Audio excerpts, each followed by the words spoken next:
Hello, wrestling fans, and welcome to episode 2 of NXTV. I'm your host and NXT superfan, Jeff James. Wow, what a weekend, am I right? I mean, just incredible weekend. So let's get right into it. I'm going to start off by saying, yes, this is NXTV. Obviously, this is going to be a show that's focused on NXT, but we can't have a weekend like we had and not mention some of the things that WWE did.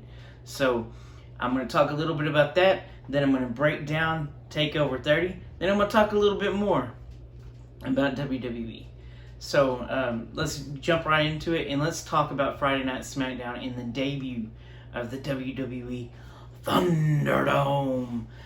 So Thunderdome was incredible. It was great to see fans back in there. It was great to see natural reactions, hear the boos, hear the chants, the entrances with the pyro and things like that.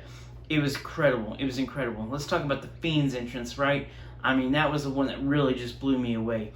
It was creepy on a whole other level than it already had been, and it was neat to see, and I hope that we get to see more. I know we got Fridays nights, we got last night's SummerSlam, and we've got the debut of the Thunderdome on Raw tonight. I hope we get to see more of it. Too much of a good thing can turn into a bad thing, so if they decide to keep this being something special, then we know what we're in for the next time they advertise the Thunderdome is back. If they decide to keep it every week, I hope they continue to make changes with it. I hope that it continues to evolve so that we can get something new every time. It would be neat to see entrances evolve with the lasers and the pyro and the lights and all that stuff. So whatever they decide here, I'm 100% behind it either way, because I know that it being a special thing would be cool. Seeing it every week would be cool as long as they continue to evolve with it. So let's get into NXT 30. NXT 30 was an amazing show top to bottom. I can't begin to describe how satisfied I was after that show was over with. Immediately jumped into my top 3 favorite takeovers of all time. So let's break it down a little bit. On the pre-show, we had Legado del Fantasma versus the Brit-Am Brawlers, Danny Burch and Oney Lorcan versus Breezango. And that was a triple threat match for the number 1 contender for NXT Tag Team Championships. So seeing Breezango come away with a win here, honestly, to me, it made the most sense. We've seen Legado del Fantasma do their own thing with Santos Escobar, seen them on 205 Live. For them to be in the title hunt so soon didn't make a whole lot of sense. We've seen the Brit-Am Brawlers do their thing with Imperium before. We've seen it several times before, be it in NXT or be it in NXT UK. There's really nowhere for them to go to evolve that feud. They haven't picked up the wins when they mattered before, and to see them go again, it was something like, yawn, been there, done that. So to see Breezango, who, yes, they've had their title shot against Imperium before, to see them get another shot at it, it made the most sense, because last time they were literally that close to the victory. And to see them not get it then, knowing what they can do and knowing how close they were before, knowing that they can beat them, it made the most sense for them to walk away with the victory here. An incredible match from bell to bell. Lots of high spots, but you expect that with 6 cruiserweights in the ring together. So it was neat to see, again, with Breezango coming out with the victory, with them being serious. I mean, they just did their straight up entrance. They weren't trying to have fun with it. They knew it was time to take care of business, and they went in there and did it. Moving on to the next match, which was the first match of the actual show. Finn Balor versus Timothy Thatcher. Who saw that coming? Who saw that being the opening match? I didn't. And to see Thatcher force Finn Balor to evolve, to force Finn Balor to reach back and pull out the Fergal Devitt, to bring back out the Prince Devitt that we've seen before in the UK scene, to see the Finn Balor that we saw in Japan, to come out and forced to fight a technical match. We weren't seeing 1916 after coup de grace, after power move, after sling blade, after all that. We were seeing it mainly stay on the mat. He won with the 1916 in the coup de grace, but to see him being forced to go technical and toe-to-toe with Timothy Thatcher was an amazing thing to see.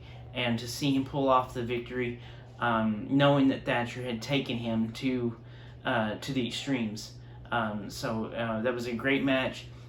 Finn evolving. I mean, we're seeing the Prince evolve here. So it was really neat to see. And it was a nice way to really satiate the palate and have you salivating and wanting more. So I mean, it was a great match. Let's move on to the 5-man ladder match for the North American title. Where do I begin? I mean, we had Johnny Gargano, we had Cameron Grimes, we had Bronson Reed, we had Velveteen Dream, and we had Damian Priest. And I mean, every entrance just had me scooting more to the edge of my seat to see this match go down. I've been here for this since it was announced. I've been here for this since we knew who was in it, and let's say I was not disappointed at all. I mean, Johnny Gargano, Johnny Takeover. We couldn't have a Takeover without Johnny Gargano. For him to be in that match and get as close as he got, knowing that Candice was there and not come away with the victory. Candice got in and literally backpacked on Bronson Reed and took her licks, and Johnny didn't get the win. So, that was something that I really wasn't expecting. I wasn't expecting Johnny to win anyway, but to see how close he got and to know that he literally could have won at any minute, that was good drama. That was good TV. Cameron Grimes came out and surprised me. I mean, we knew how good he was. We knew Cameron Grimes had talent and had the ability, but he was an innovator in that match. He hit moves that you were like, seriously? So he came out, and he came out of that match, even though he wasn't the winner, he came out looking like $1 million. That was awesome. Bronson Reed, my big boy, my thick boy, Bronson Reed did not disappoint. Came out wearing the Bam Bam inspired gear. Come on, man. Let's keep that up, right? They're just hoping for a Vader mask next time, right? And so Bronson came out strong showing, no pun intended, pun definitely intended, and came out and hit his moves, and hit moves that you wouldn't think that big boy could do with that ladder, and came close, came really close. Velveteen Dream, is he still laid out on that table? I mean, we didn't see him after he took that bump. I mean, he went 600 yards and flew into a table, and we didn't see him again. He may still be there.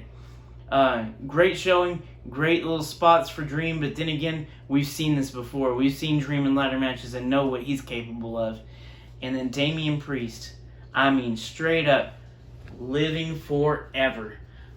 Got the win, got the strap, celebrated the way that you would expect Damian Priest to celebrate, and is going on to be our North American champion, and I hope for a very long time. I wouldn't mind seeing another match between him and Bronson.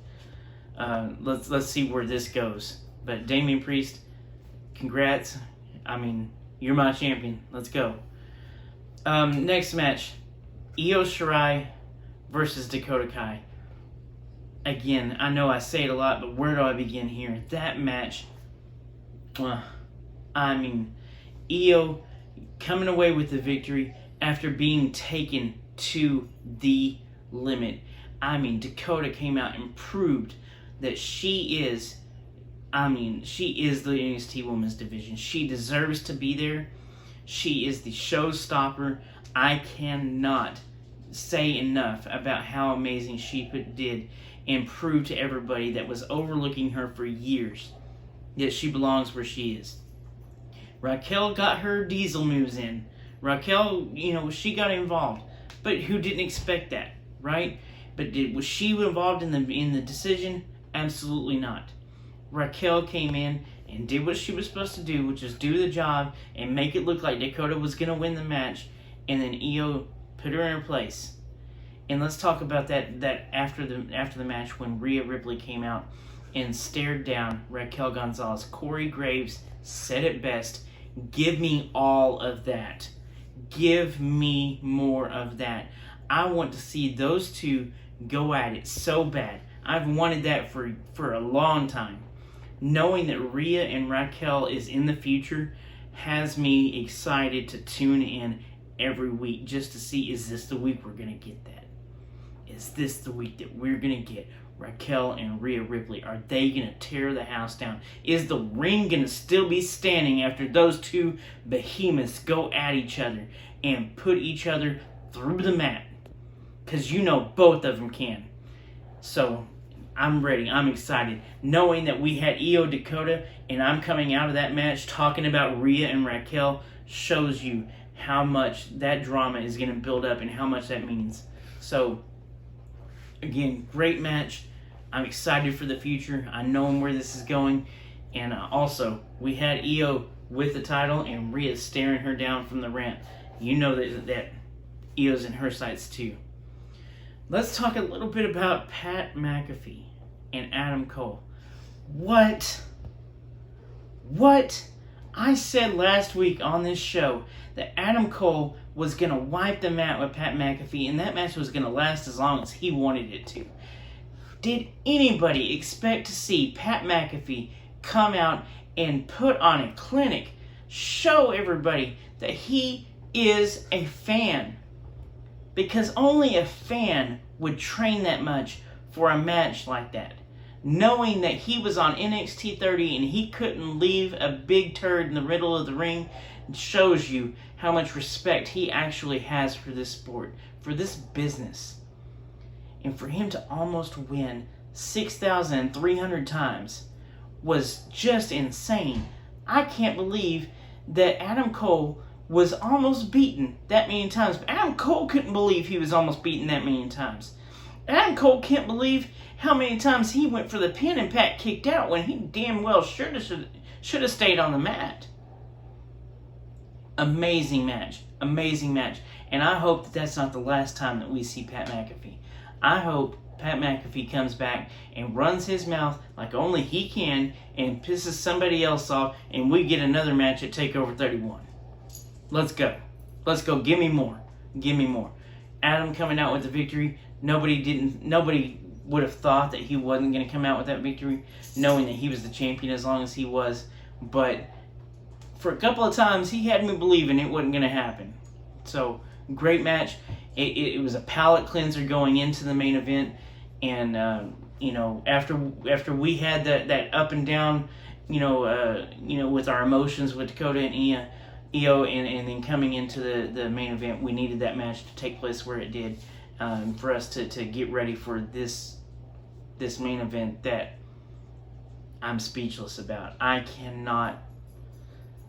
Wow. Karrion Kross versus Keith Lee for that NXT Championship. Keith had just won this title. Just won it.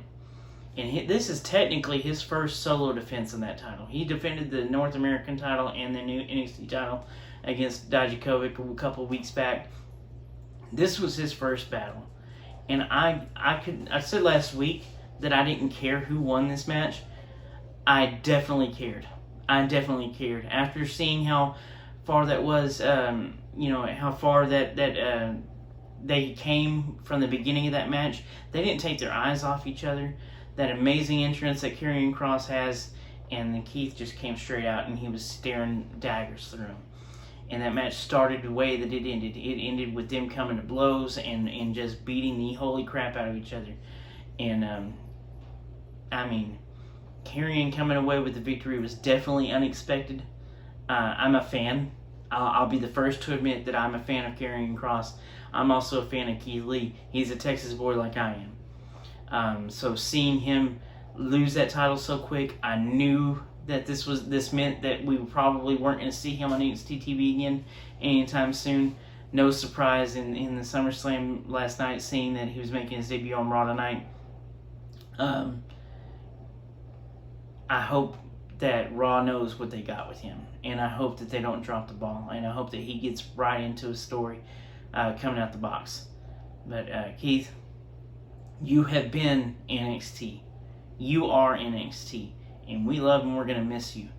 But Karrion, I cannot wait to see what you do. I cannot wait to see what the future holds for you, and I know that we're all going to be falling and praying for a very long time. You're our champ. We're behind you. Let's go. All right, so we're going to get into a little bit about... I'm not going to break down SummerSlam. That's not what I'm here for. That's not what NXTV is about. I'm not going to break it down. I'm going to give you my thoughts on it. It was a good show. It really was. It was a great show. But NXT did what NXT always does. When they go out and there's a takeover before SummerSlam, it's so hard to follow. It's so hard to follow that. And SummerSlam was not, in my opinion, on par with NXT. But you'll hear that every time. Honestly, I'm an NXT super fan. I'm a WWE fan, but I'm an NXT super fan. And I know what we're getting, and I know that there's major differences between NXT and WWE. NXT focuses on the wrestling. WWE focuses on the entertainment. And I was entertained last night. I really was. SummerSlam was great. I'll watch it every week. I watch Raw and I watch SmackDown. I know what I'm getting with NXT. I don't really know every time we're on SmackDown what I'm going to get. So SummerSlam coming out of the Thunderdome again was amazing. It was great. We had great matches. Dominic Mysterio really surprised me. He Pat McAfee'd the hell out of that match. I mean, I was not expecting him to come out like he did. And not getting the victory, honestly, was that necessary? No, but he came out and he proved that he's one of the boys now, and I'm looking forward to seeing where he goes from here. The WWE title match with Drew McIntyre and Randy Orton, that was a clinic. That was probably match of the night in my opinion, as far as how the wrestling went. Seeing Drew get the victory, honestly, I didn't see that coming. I really felt like Randy was going to take the title from him. So to be and still the WWE champion Drew McIntyre, I don't see who can stop him. I don't. I hope Keith Lee does. Honestly, let's get him in. Let's get him in there with him. We saw that at Survivor Series last week, seeing them stare each other down. Or last week, Survivor Series last year, saw them stare each other down, and we saw Keith give him the spirit bomb straight to hell. Let's do it again. Let's get those two boys in there. The Universal title match. Weird. Is it just me, or did nobody else know that was going to be a Falls Count Anywhere match? I don't remember that being advertised. Maybe I wasn't paying attention, but I thought that was going to be a straight up match. And so when it came Falls Count Anywhere, I'm like, okay, cool. Let's see more of the Thunderdome. Did they go anywhere? Not really. So why a Falls Count Anywhere? And it ended in the ring. Why a Falls Count Anywhere? Not just make it a Street Fighter or no disqualification. If you were going to use the box cutter and go at the ring, why not? Why not make that no disqualification instead of Falls Count Anywhere? But I digress. It was a great match. Those two beat the crap out of each other, and you didn't expect anything else. We've seen it before. We've seen them fight each other. This is the third time now? They beat the crap out of each other every time. So the return of the big dog, though, at the end. Holy wow. I mean, is it just me, or was that a little bit of a heel move by him? I mean, he came in and hit him out of nowhere. We didn't see it coming. Because that's what SummerSlam was. Didn't see it coming. But, I mean, he just beat the hell out of both of them. I mean, and then he was talking smack the whole time.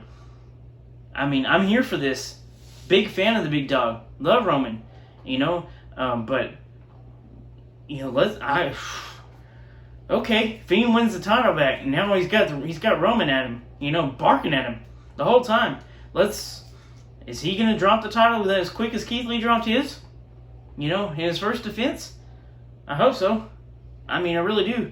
I mean, Roman has been gone for as long as he has, and, I mean, he's been WWE's guy.